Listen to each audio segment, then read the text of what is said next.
ubheka uJesu wabuka isivunguvungu lithi wabe seyaqala waqwila because wena khona kunengozi eyenzakalayo mawusuyekile ukubuka Yesu lesimo othi wena mawusibheka amehla akasuke kuyo siyakugwinya siyakwazi ukuthi sikudle ukuthi noma ukhona kodwa ubonakala uqwila ukhona esinawe la enkonzweni kodwa ubonakala uqwila ungasafani nathi awu yikho sikwazi ukuthi sikhonza sonke sikhona sonke uzwe kuthiwa ubani usenza ukuthi into engalindelekile ukuthi yenziwa umzalwane because ususile amehlo akhe kuye wayesebheke ezinye izinto. Haleluya.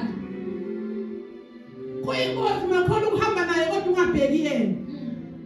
Kuyingozi kakhulu ukuhamba noJesu kodwa bese ifocus yakho ingabi kuye because the moment you lose focus that is your downfall. Amen. That is your downfall. Ungasabhekile kuye. iBhayibheli lisibizela ekutheni kufanele sihambe uPeter uPaul nihambe nikuye nigxilisiwe kuye. Amen. That is what we are called to do bazalwane ukuhamba nje sikuye.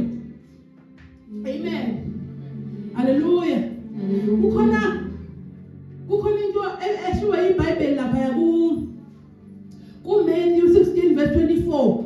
Uthi uJesu mayekhuluma uthi if anyone could come after me ukhuluma manje ngomuntu oza kuye akasibeke emqondweni yethu lesithombe sabafundi abashiye esixukwini basuka beza kuye uthi if anyone will come after me let him deny himself.